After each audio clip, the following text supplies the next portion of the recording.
కార్యక్రమాలే ప్రతిఫలము దాగి ఉన్నదంట. అందుకనే దేవుడు కొన్ని పరీక్షలు పెడుతూ ఉంటాడు. మనము ఆలోచించాల్సినటువంటి విషయం ఏంటంటే దేవుడు ఎందుకు పెట్టాడో, నాకు దేవుని చిత్తం లేకుండా భూమి మీద ఏది జరగదన్న సంగతి మాత్రం మనకు తెలుసు. ఏదైనా దేవుని యొక్క చిత్తానుసారంగానే జరిగిద్దని తెలిసినటువంటి మనము వచ్చినటువంటి సమస్యను బట్టి, శోధనను బట్టి మనం బాధపడకూడదు. దాని గురించి అసలు మనం ఆలోచన చేయకూడదు. దాని గురించి మనం ఆలోచన చేసామనుకో, అపవాదిగాడు ఏం చేస్తాడంటే మనం ఇంకా లోతులు లాగడానికి ప్రయత్నిస్తాడు. అందుకనే కొన్ని శ్రమలు ఇప్పుడు మనం దేవుని యొక్క పరిశుద్ధ గ్రంథంలో చూసుకుంటే, దేవుని యొక్క పరిశుద్ధ గ్రంథం చెబుతుంది గొప్ప దైవ సాధకులు, దైవజనులు అందరూ కూడా శ్రమలు పడ్డ తర్వాత ఆ స్థాయికి వెళ్ళారు. ఎవరు కూడా దేవుళ్ళలోకి రాగానే వాళ్ళని తీసుకెళ్లి ఆ శిఖల మీద కూర్చోబెట్టినట్లుగా దేవుని యొక్క వాక్యం మనకు తెలియపరచట్లేదు. ఏ దైవ సేవకుడు అయినా కానీ సరే ఆ ఎదుగుదలకి వెనకమాల కష్టం ఉంది, ఓర్పు ఉంది, నెమ్మది ఉంది, ప్రయాసం ఉంది. వాటిని బట్టే దేవుడు మనల్ని ఎదుగుదేయాలన్నా కానీ, ఆశీర్వదించాలన్నా కానీ, లేకపోతే అన్నగారి పోవాలన్నా కానీ మన యొక్క మనస్సాక్షి మీదే ఆధారపడి ఉంది. అందుకనే దేవుడు కొద్దిమందికి దేవుడు పరీక్షలు పెట్టాడు. అయితే ఈ రాత్రి కాలం ముందు గెలిచినటువంటి వారి గురించి మనం మాట్లాడుకుందాం. మన ఇదే అంశం మీద రేపు ఓడిపోయినటువంటి వారి గురించి కూడా, ఏది దేవునిలో ఎదిగినటువంటి వారు, ఓడిపోయినటువంటి వారి గురించి కూడా మనం తెలుసుకుంటే మనం ఏ స్థితిలో ఉన్నామో, ఎవరి వైపు ఉన్నామో అనేది మనకు తేటగా మనకు అర్థమైంది. అందుకనే దేవుని యొక్క లేఖనంలో ఒక మాట రాయబడి ఉన్నది. దేవుని యొక్క పరిశుద్ధ గ్రంథంలో ఆది కాండము 22వ అధ్యాయము 1 నుండి మనం చూసుకున్నట్లయితే, ఆ సంగతులు జరిగిన తరువాత దేవుడు అబ్రహామును పరిశోధించను. ఎట్లనగా ఆయన అబ్రహామా పిలువగా అతడు చిత్తము ప్రభువా అనెను. అప్పుడు ఆయన నీకు ఒక్కడై ఉన్న నీ కుమారుడు అనగా నువ్వు ప్రేమించు ఇస్సాకును తీసుకొని మోరియా దేశమునకు వెళ్ళి అక్కడ మీతో చెప్పబో పర్వతంలో ఒక దాని మీద దహన బలిగా అర్పించమని చెప్పాను. తెల్లవారినప్పుడు అబ్రహాము లేచి తన గాడిదకు గంత కట్టి తన పనివారిలో ఇద్దరిని కుమారుడకు ఇస్సాకును వెంట పెట్టుకొని దహన బలి కొరకు కట్టెలు చీల్చి లేచి దేవుడు తనతో చెప్పినటువంటి చోటుకు వెళ్ళాను. హల్లెలూయా, హల్లెలూయా, హల్లెలూయా, హల్లెలూయా. ఇక్కడ దేవుని మాటలు మనకి ఏం తెలియపరుస్తున్నాయి అంటే, ఇక్కడ అబ్రహామును దేవుడు పరిశోధించాడు. అబ్రహామును దేవుడు పరిశోధించాడు. ఎందుకు పరిశోధించాడు?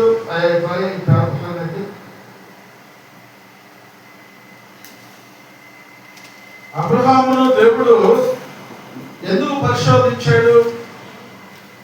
అబ్రహాము గురించి మనం ఆలోచన చేస్తే, అబ్రహాము దేవుని యందు విశ్వాసం ఉంచినటువంటి వాడు, విశ్వాసులకు తండ్రి అయినటువంటి వాడు.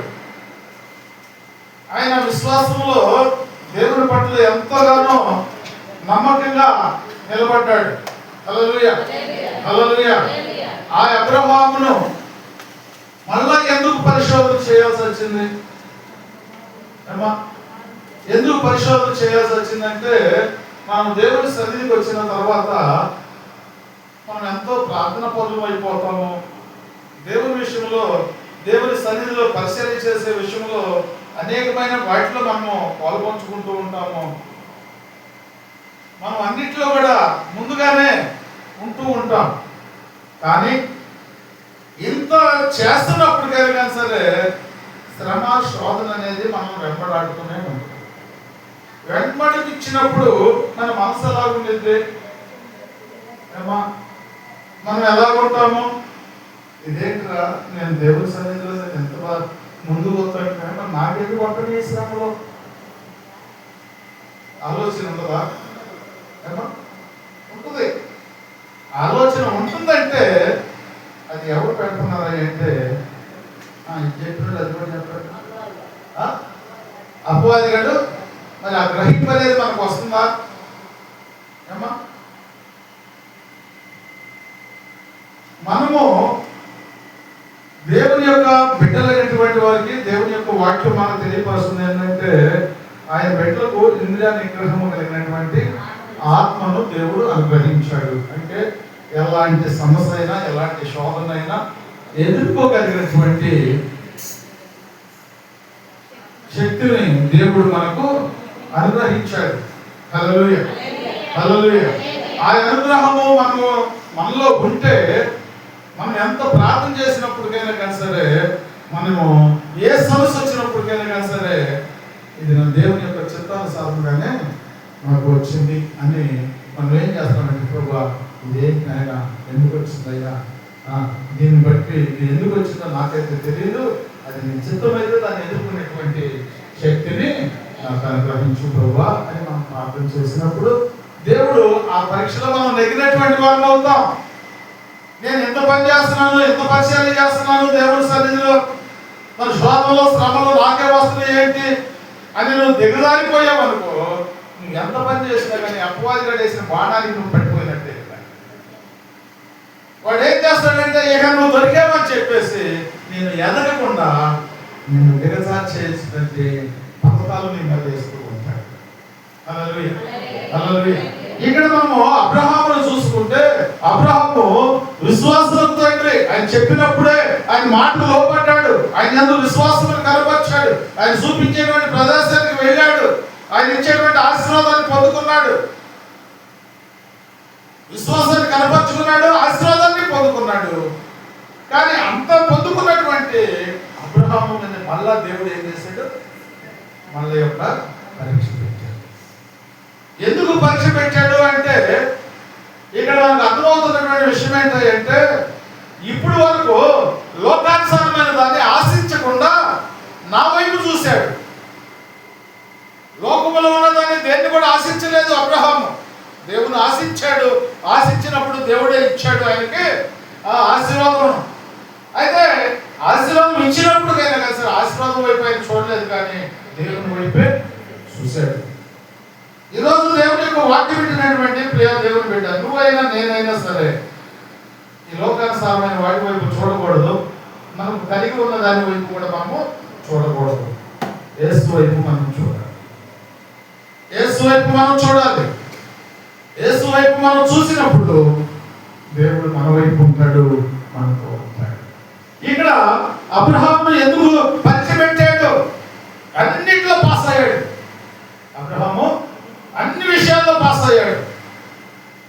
పాస్ అయినటువంటి అబ్రహాముకే పరీక్ష పెడితే మరి నువ్వు నేను మనం ఏ పార్టీ వాడమన్నా? హల్లెలూయా. మనం నువ్వు నేను ఏ పార్టీ వాళ్ళము? ఎందుకు దేవుడు అబ్రహాము గురించి ఈ వాక్యమును మనకు బోధిస్తున్నాడు అంటే అంత భక్తి కలిగి అంత యథార్థతగా ఉన్నటువంటి అబ్రహాముకే పరీక్ష పెట్టాను. మీకు కూడా అలాంటి పరీక్షలు అప్పుడప్పుడు అంటే నేనే పెట్టానని నీకు ఎప్పుడు ఆయన వచ్చి చెబితే దొంగడు అవుతున్నాడంటే మనం ఏం చేస్తాం, ముందుగానే సిద్ధపడతాం. అందుకని ఆడేం చేస్తాడు, చెప్పకుండా వస్తాడు. హల్లెలూయా, చెప్పకుండా వస్తాడు. అందుకని దేవుడి యొక్క వాక్యం కూడా చెబుతుంది ఆయన దొంగ వలే వస్తాడు. హల్లెలూయా. ఆయన ఎప్పుడు వస్తాడో తెలియదు, ఏది పెడతాడో తెలియదు, కానీ నీవు మాత్రం సిద్ధంగా ఉండాలి అని చెబుతుంది వాక్యం. నువ్వు మాత్రం సిద్ధంగా ఉండాలి. నువ్వు సిద్ధంగా ఉంటేనే దేవుని యొక్క లోబడగలుగుతావు. అబ్రహాం ఇప్పుడు ఎలా ఉన్నాడు? దేవుడు పెట్టిన పరీక్షలో అబ్రహాం ఎలా ఉన్నాడు? సిద్ధపాటు కలిగి ఉన్నాడు. కాబట్టి ఎదుర్కోగలిగాడు. ఈరోజు సిద్ధపాటు కలిగినటువంటి మనస్సు నీకున్నదా లేదని నిన్ను నువ్వు పరిశోధన చేసుకుంటావని దేవుడిలో అబ్రహాం గురించి మనతో మాట్లాడుతున్నాడు. ఎందుకంటే దేన్ని ఆశించలేదు, ఉన్నాడు అని ఇచ్చాడు. అబ్రహాముకు కుమారుని ఇచ్చేటప్పటికి ఆయన వయసు ఎంత వచ్చింది? 100 సంవత్సరాలు వచ్చేసినాయి. అంటే వృద్ధాప్యలో ఉన్నాడు. వృద్ధాప్యలో దేవుడు బిడ్డనిచ్చాడు.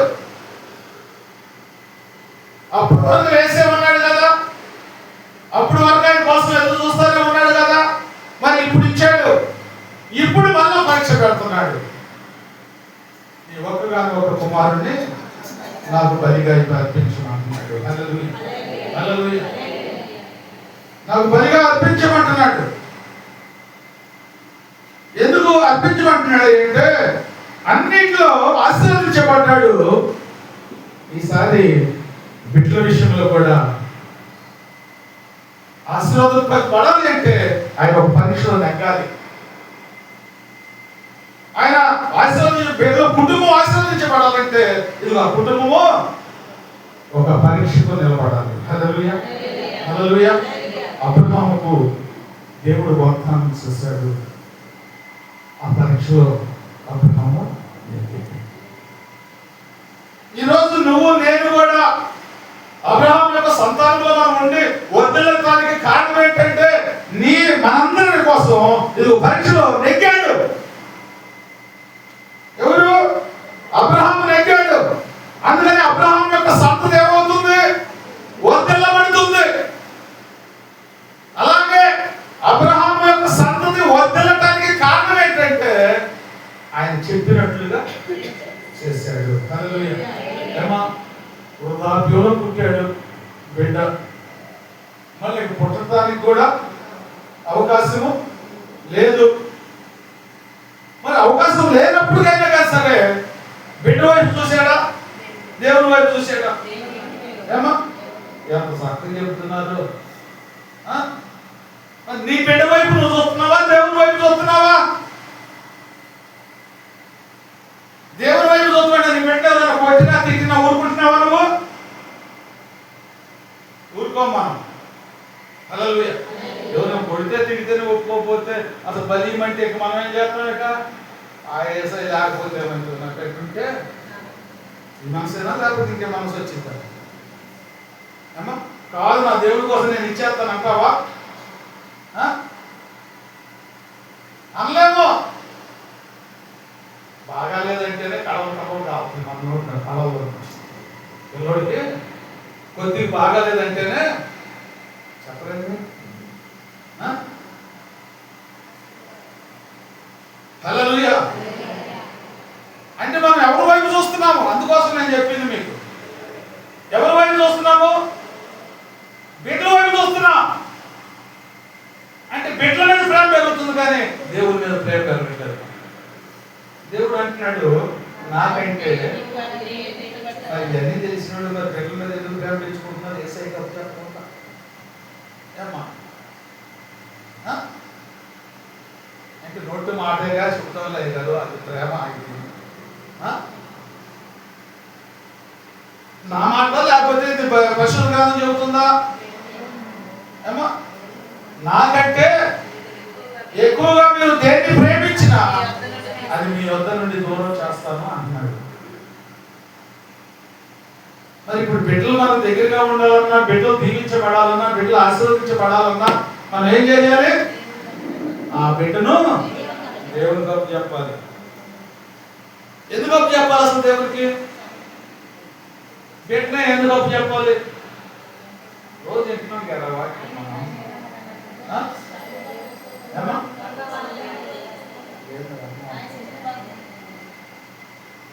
ఆ బిడ్డను దేవుడికే ఎందుకు అప్పు చెప్పాలి మనం అంటే దేవుని యొక్క వాక్యం చెబుతుంది, కుమారుడు యెహోవాను గ్రహించు స్వాస్థ్యము గర్భఫలము ఏంటంట, ఒక బహుమానం నీకు ఇచ్చాడు, అంతే, ఒక గిఫ్ట్ నీకు ఇచ్చాడు. హల్లెలూయా, హల్లెలూయా. ఆ గిఫ్ట్ ఇచ్చినప్పుడు ఏదన్నా ఒక ఫంక్షన్లోనో ఏదన్నా ఒక విషయంలో మనకి కొన్ని గిఫ్ట్లు ఇస్తూ ఉంటారు. ఎవరా ఇస్తారు? గొప్పది ఇచ్చారనుకో, గొప్ప గిఫ్ట్ ఇచ్చారనుకో, ఏమా లేదు కేజీ బంగారం ఇచ్చారనుకో, మర్చిపోతావా అన్న? నువ్వు బతుకున్నంత వరకు కూడా వాళ్ళ గురించి సాక్ష్యం చెప్తావు. ఏమా హల్లెలూయా. ఆ బంగారం నీ తర్వాత మారితే నువ్వైనా కొనుక్కోగలుగుతావు, కానీ దేవుడు ఇచ్చినటువంటి గిఫ్ట్ ఇక్కడ నువ్వు ఏది పెట్టి కూడా కొనలేవు. అలాంటి గిఫ్ట్ నీకు దేవుడు ఇస్తే ఆ గిఫ్ట్ను ప్రేమిస్తూ లోకానుసారమైనటువంటి వాటిలో నా బిడ్డ ఎదగాలని నువ్వు ఆశపడుతున్నావే, మరి నీకు ఇచ్చినటువంటి ఆ తండ్రిని ఎందుకు మర్చిపోతున్నావు? అంటే ఆయన పరిచర్య కోసం, ఆయన పని కోసం అయితే మన బిడ్డలను ఉపయోగించట్లేదు, కానీ ఎదుగుదల కోసం మాత్రం యేసయ్యా అనరా, అయ్యా నువ్వేనయ్యా, నీకు తెలుసుగా నా సంగతే, ఆయన తెలుసుకోది, ఆయన తెలియకుండా నీ బిడ్డను ఎట్ట పెంచుతున్నావు, ఇచ్చినటువంటి నాకేం చేస్తున్నావు, బిడ్డలు నీ దేనికోసం ఆశపడుతున్నావు, లోకానుసారమైన డాక్టర్లని ఉద్యోగాలు వాటి కోసం, లోకానుసారమైన వాటి కోసం ఎవరన్నా కానీ నా బిడ్డ దైవ సేవకుడు కావాలని కోరుకుంటున్నారా? ఆయన పనిలో నా బిడ్డ హతసాక్షి అవ్వాలని ఎవరైనా కోరుకుంటున్నారా?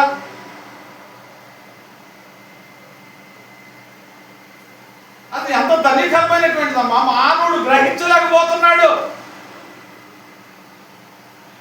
మానవుడు గ్రహించలేకపోతున్నాడు. అబ్రహామును పరీక్ష చేశాడు, ఆ పరీక్షలో అబ్రహాము నెగ్గాడు కాబట్టి ఇది నా సంతతి ఏమవుతుంది, ఆశీర్వదించబడుతుంది. నీవు కూడా, నీ సంతతి కూడా నువ్వు ఆశీర్వదించబడాలంటే నీ బిడ్డలను దేవుని చేతుల్లో పెట్టాలి. దేవా నువ్వు ఇచ్చినటువంటి బిడ్డ ఇదిగో నీకు అప్పు చెబుతున్నాను ప్రభువా అని ఆయన సమర్పించి ప్రతిరోజు ఆ బిడ్డ కోసం ప్రార్థన చేయి, ప్రతిరోజు ఆ బిడ్డ కోసం ప్రార్థన చేయి. నీకు తెలియకుండానే నీ బిడ్డ ఆశీర్వదించాలి. అంటే ఆశీర్వాదం అబ్రహాము ద్వారా మనం పొందుకున్నాం. మన జీవితాల్లో దేవుడు మనకి ఇచ్చాడు అంటే ఆశీర్వాదాన్ని. అదే ఆశీర్వాదం నీ సంతతి పట్టు దయచేయాలి. అయినా మన సంతతిని కూడా మనం దీవించాలి అంటే అబ్రహాము లోబడి ఆ విషయంలో గెలిచాడు కనుక ఆశీర్వదించబడ్డాడు. కుటుంబ విషయంలో కూడా ఆశీర్వదించబడ్డాడు. అందుకనే నీవు కూడా అలాగే నీ బిడ్డ కొరకు వేజామున లేచి నువ్వు ప్రార్థన చేస్తే దేవుడు నీ కుటుంబాన్ని ఆశీర్వదిస్తాడు, దీవిస్తాడు, నిన్ను విడిచిపెట్టాడు. కానీ మనం ఏం చేస్తున్నాం? లోకానుసారమైన దాంట్లో నాలాగా నా పెట్టుకుంటూ నేను కష్టపడుతున్నాను, ఈ చాకరీ చేస్తున్నాను, నాకులాగా నా బిడ్డ కష్టపడకూడదు, ఒక ఉన్నతమైన స్థానంలో ఉండాలని చెప్పి రెక్కలు ముక్కలు చేసుకుంటాం. హల్లెలూయా, హల్లెలూయా. రెక్కలు ముక్కలు చేసుకొని వస్తున్నాం. చేసుకొని వచ్చి అయ్యా నువ్వు చక్కగా చదువుకోరా, నువ్వు ప్రయోజకుడు అవరా అని చెప్పి కష్టపడి వచ్చిన రూపాయి తీసుకొచ్చి ఏం చేస్తున్నాం? మనం ఆ పిల్లోడు చేతులు పెడుతున్నాం. వాడు లోకానుసారమైన వాటిని బానిస్తాడు. కారణం ఏంటి? అప్పు చెప్పాల్సింది డబ్బులు కాదు, అప్పు చెప్పాల్సింది నీ బిడ్డను దేవుడు. డబ్బు నీ బిడ్డను కాపాడలేదు, కానీ దేవుడు మాత్రం నీ బిడ్డను కాపాడగలడు. కాపాడాలి అంటే నీవు నీ బిడ్డ పట్ల అపారమైన ప్రేమ కాదు, దేవుని మీద పెట్టుకోవాలి. ప్రభా నువ్వు ఇచ్చినటువంటి బిడ్డ అని ఎప్పుడు నువ్వు లేచి ప్రార్థన చేయాలి. అందరం చేసేది అదే ప్రార్థన. 3కి లేగుతున్నాము, 6 దాకా ప్రార్థన చేస్తూనే ఉంటున్నాము. హల్లెలూయా, హల్లెలూయా. ఏమా అలాగ చేసినటువంటి వ్యక్తుల్లో ఎవరైనా ఉన్నారు అంటే ఏబు గారు చూడంట. హల్లెలూయా, హల్లెలూయా. అరుణోదయం లేచి ప్రయాస ఏదో అయిపోవాలి, వర్దెల్లాలంటే అయిపోద్ది అనుకున్నారా ఏంటి? హల్లెలూయా. నువ్వు అనుకున్నట్టుగా అంతా జరిగిపోతే దేవుడిని ఎవరు లెక్క చేస్తారు? ఎవరు లెక్క చేయరు. అందుకనే దేవుని యొక్క వాక్యం సెలవిస్తుంది, దేవుగా లేచి అరుణోదయమున లేచి బిడ్డల కోసం ప్రభా ఏమైనా చేశాను, నీ బిడ్డ కోసం దేవుని దగ్గర నువ్వేం చేయాలి? క్షమాపణ కోరాలి.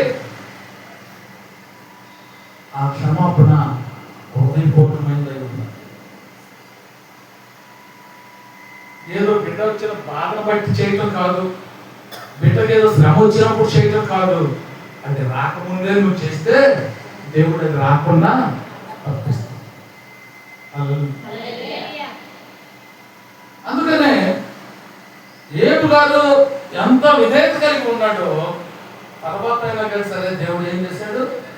రెట్టింపు ఆశీర్వదించాడు. ఎందుకంటే నువ్వు చేసిన ప్రార్థన, నీ బిడ్డల కోసం చేసిన ప్రార్థన వృధాగా నువ్వు చేసినప్పుడు నీ పట్ల కార్యము జరగకపోవచ్చు, నీ బిడ్డల పట్ల కార్యము జరగకపోవచ్చు. అయినా కానీ విశ్వాసం ఏడకుండా నువ్వు ప్రార్థన చేయాలి పట్టుబట్టి. కార్యం జరగకపోతే, శ్రమ పోకపోతే అవిశ్వాసంలోకి వెళ్ళిపోయేటువంటి వారు ఈ రోజు కోకోలుగా ఉన్నారు. అసలు దేవుడి దగ్గరకు వస్తున్నారంటే ఏదో ఆశించే వస్తున్నారు, కానీ ఆయన యందు భక్తి శ్రద్ధలు చూపించాలనేటువంటి ఆశతో ఎవరు రావట్లేదు. ఏదో ఒక బహుమానాన్ని ఆశించి వస్తున్నారు, కానీ ఆయన యందు విశ్వాసంతో ఎవరు కూడా రావట్లేదు. మీరు విశ్వాసం వేడకుండా పట్టుదల కలిగి ప్రార్థన చేస్తే నిజమైన భక్తి ఏంటంటే కార్యము జరగనప్పుడే ఉంటుంది అసలైన భక్తి. హల్లెలూయా, హల్లెలూయా. ఇంకా ఇంకా ప్రార్థన చేయాలి, ఇంకా ప్రార్థన, ఇంకా కార్యం జరగట్లా. అవసరమైతే ఉపవాసం ఉంది. ఏదో కార్యం జరగడం కోసం కాదు. అట్లయితే అసలు దేవుడు ఆ ప్రార్థనే ఆలోచించడు. ఆలోచించు. ఎందుకు నేను చెప్తున్నాను అంటే మనం ఏదో ఆశించి మనం చేయకూడదు. ఆశించకుండా చేస్తే దానికి ప్రతిఫలము దేవుడు ఇస్తాడు. దేవుళ్ళు మనం ఎదగలగంట. దేవుని యందు విశ్వాసం కలిగి మనం ప్రార్థన చేస్తే దేవుడు మన ప్రార్థన ఆలకిస్తాడు. మన ప్రార్థన తగినటువంటి ప్రతిఫలమును దేవుడు మనకు అనుగ్రహిస్తాడు. ఆనాడు విశ్వాసంలో నెగ్గబట్టి అబ్రహాము మనం ఈనాడు ఆయన బిడ్డలుగా ఉండగలుగుతున్నాం, ఆయన్ని ఆరాధించగలుగుతున్నాం. ఎందుకంటే ఆయన చేసిన ప్రార్థన, అబ్రహాము చేసిన ప్రార్థన ఆయన బిడ్డలైనటువంటి వారికి ఆశీర్వాదంగా దేవుడు ఇస్తున్నాడు. అంటే మన ప్రార్థన వృధా కాదు అని మన మనస్సాక్షిని మనము బలపరుచుకునేటువంటి వారమై ఉంటారు. ఇప్పుడు మీ అందరికీ తెలిసినటువంటి విషయమే, ఇప్పుడు మీ అందరికీ తెలిసినటువంటి విషయమే. నాన్నగారు ప్రార్థన చేసినప్పుడు మేము ఎవరైనా వచ్చాము, ఎవరి మందా కానీ ఆయన సాయం తోడుగా నిలబడ్డాము, నిలబడలేదు. కానీ ఆయన ఊరుకున్నాడా? ఊరుకోలేదు. వృద్ధాప్యం వరకు కూడా వేకుజామునే లేచి ఒక ఏకుజామునే ఉన్నది ఎప్పటికీ ఆయన అదే స్పందనలో ఉంది. అందుకనే ఆయన లేకపోయినా కానీ సరే ఆయన బిడ్డలను వాడుకుంటున్నాడు. కారణం ఏంటంటే ఆయన కన్నీటిని దేవుడు చూసి, ఆయన ప్రార్థనలో దేవుడు విన్నాడు. విన్నటువంటి దేవుడు ఒట్టిగా పాలించే దేవుడు కాదు. అందుకనే మనం ఆలోచించాలి. అలాంటి ప్రార్థన మన బిడ్డల కోసం మనం కూడా చేయాలి. నీకు మేలు జరగకపోవచ్చు, నీ బిడ్డలకు మేలు జరగవచ్చు.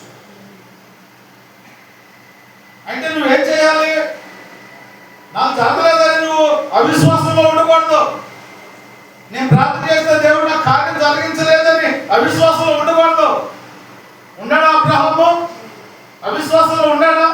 లేదు. విశ్వాసము కలవాడై జీవించాడు ఆఖరి వరకు కూడా. ఆ కుమారుడు తీసుకొని వెళ్ళాడు. అంటే దేవుని యొక్క చిత్రం ఏమై ఉంటుందంటమ్మా, ఆఖరి వరకు సహించువాడు పరలోక రాజ్యాన్ని పోవాలంటే ఆఖరి వరకు కూడా అబ్రహామును ఆఖరి వరకు కూడా పరిశోధన చేశాడు. ఆఖరి వరకు కూడా పరిశోధన చేశాడు. తీసుకెళ్ళాడు, కట్ల మీద పడేశాడు, కట్లు పెట్టాడు, కట్ల మీద పెట్టేసి ఇంకా ఆ సన్నివేశాలన్నీ కూడా మనం వింటే అది ఆత్మీయంగా ఉన్నటువంటి వారి హృదయాలు అయితే కదిలించి పడిపోతాయి, కళ్ళలో నుంచి కన్నీళ్ళు వచ్చేస్తాయి. అంత చెప్పుకునేటువంటి అవకాశం మాకు లేదు. కాబట్టి ఆఖరి వరకు కూడా అంటే ఎటువంటి సందేహము రాలేదు బిడ్డ గురించి. అది భక్తి అంటే, విశ్వాసం అంటే. తీసుకొని వెళ్ళాడుగా, కళ్ళ గంటలు పెట్టాడు, తీసుకున్నాడు, వెళ్ళిపోయాడు. వెళ్ళిపోయినప్పుడు మరి అబ్బో ఈ అవుతున్నాళ్ళయ్యా, నీ విశ్వాసాన్ని నేను చూసేది అన్నాడా? సరే పోనీ, తీసుకెళ్ళాడు, కట్లు పేర్చాడు. కట్లు పేర్చినప్పుడు ఏం కలిసారు చెప్పవచ్చుగా. కట్టెల మీద కొనుక్కోబెట్టినటువంటి బిడ్డను చూసినప్పుడు అన్నా కానీ చెల్లించిద్దామో మనస్సు. హల్లెలూయా, హల్లెలూయా. ఏమి చెల్లించకపోవటమే కాదు, ఆ కొనుక్కున్నటువంటి బిడ్డను బలి ఇవ్వడానికి కూడా సందేహము లేకుండా కట్టుకున్న పైకి. అంటే ఆయన యొక్క తలంపు కానీ, ఆయన యొక్క ఆలోచన కానీ, ఆయన యొక్క ఉద్దేశం కానీ ఏమై ఉంది? దేవుని గురించి ఆలోచిస్తుందా, లేకపోతే బిడ్డ గురించి ఆలోచిస్తుందా? అందుకనే ఆ కట్టం పైకి ఎత్తినప్పుడు ఆఖరి వరకు కూడా అమ్మా, ఈ భూమి మీద నువ్వు నివసిస్తున్నంత కాలము నీకు శ్రమలే రావచ్చు, కానీ నువ్వు భయపడాల్సిన అవసరం. ఎందుకంటే ఈ లోకానుసారమైనటువంటి శ్రమలు ఎదుర్కొన్న పరలోక సంపన్నమైనటువంటి వారసత్వం, ఆయన యొక్క సింహాసనం మీద ఆయన కుడిపాక్షున్నా నువ్వు కూర్చోకుండా అట్టి గొప్ప ధన్యతను దేవుడు నీకు ఇస్తాడు. నువ్వు ఇక్కడ పొందుకోకపోయినా పర్వాలేదు, కానీ పొందుకోకపోయినా ప్రార్థన ఉంటే మర్చిపో. బహుమానం కోసం ఆశించబాక, దేవుని కోసం ఆశించు, దేవుని వైపు చూడు, తప్పకుండా దేవుడు. అందుకని అంటాడు, తల్లిదండ్రుల యొక్క ప్రార్థన అంతా బిడ్డలకు దీవెనకరంగా ఉంటుంది. నీకు వర్తించకపోయినా నీ బిడ్డలకు వర్తించింది. అందుకనే మనము మన బిడ్డల కోసం వెనుకూజాములు వేసి ప్రార్థించేటువంటి వాళ్ళు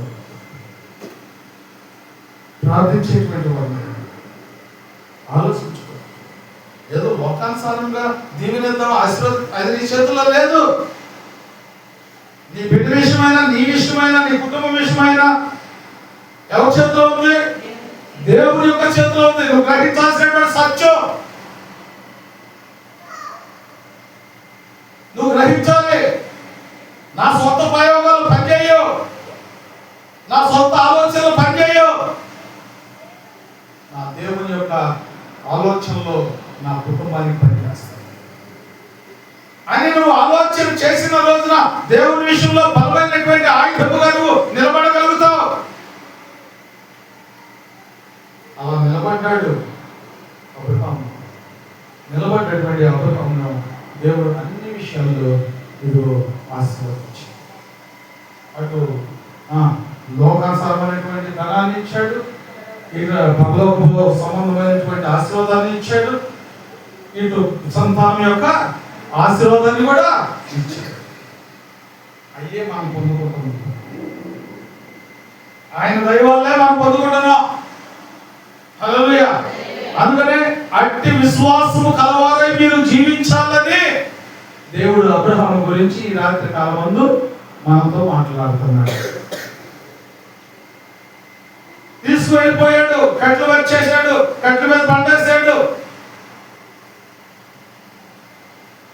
అప్పుడు కూడా దేవుని మీద ఉన్నటువంటి విశ్వాసం ఏ మాత్రం కూడా చదువు.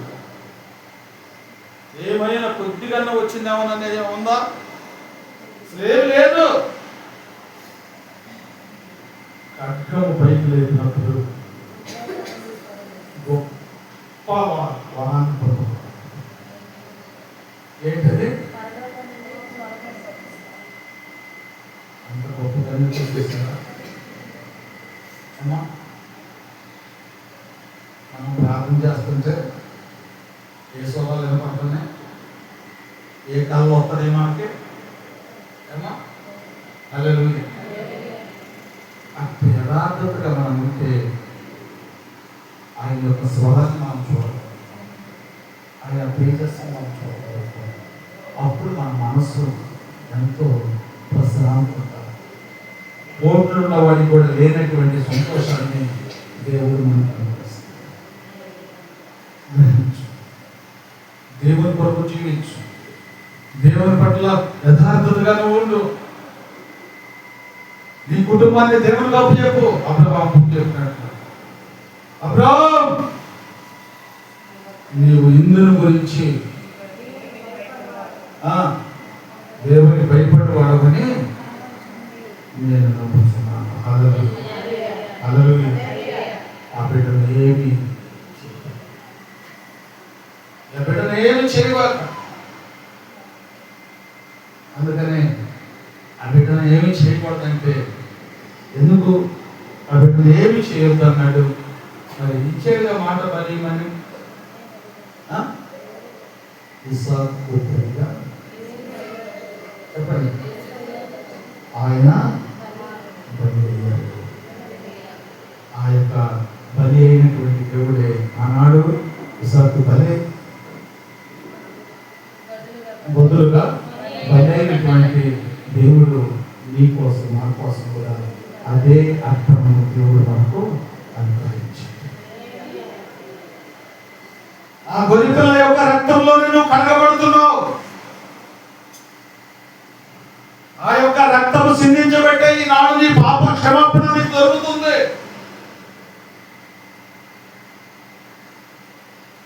ఆనాడు మన పూర్వీకులు చేసినటువంటి భక్తి శ్రద్ధలను బట్టే ఈనాడు మనకి ఇదిగో ఈ యొక్క ధన్యత దొరుకుతుంది. ఈనాడు నువ్వు నేను ఆయన సన్నిధిలోకి వచ్చి దేవుని యొక్క మాట వినాలనే ఆశ ఎందుకు కలిగిందంటే, ఆనాడు వాళ్ళు చేసినటువంటి ఆ భక్తి నీ పితరులకు, నీ తల్లిదండ్రులకు, నీకు జరుగుతుంది.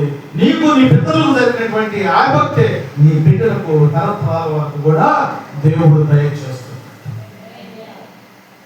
మనం గ్రహించాలి. గ్రహింపు లేకుండా ఏదో పోయామంటే ప్రయోజనం ఉండదు.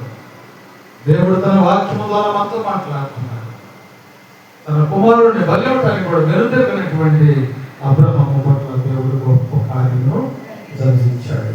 అట్టి గొప్ప ధన్యతను మనం కూడా పొందుకొని అట్టి నిరీక్షణ కలిగి మనం కూడా జీవించాలని దేవుడు తన వాక్యము ద్వారా మనతో మాట్లాడుతున్నాడు. అందుకని అన్ని విషయాలు, కొన్ని విషయాలు ఇంకా పరీక్ష చేసుకున్నటువంటి వారు ఉన్నారు, పరిశోధన చేశాడు. ఎందుకంటే ఏదైనా వచ్చినా కానీ సరే అది నా దేవుని చిత్తమే అనుకుంటే మనం దాన్ని జయించగలుగుతాం. కానీ ఇది నాకెందుకు వచ్చిందంటే అది మన కుంపటై కూర్చుంటుంది. మనం హల్లెలూయా. యేసయ్య కోసం సమస్తాన్ని కూడా వదిలేసుకోవాలి. నేను వదిలేసుకోలేదా? వదిలేసుకున్నాడు. నీవు కూడా సమస్తాన్ని వదిలేసుకోవాలి.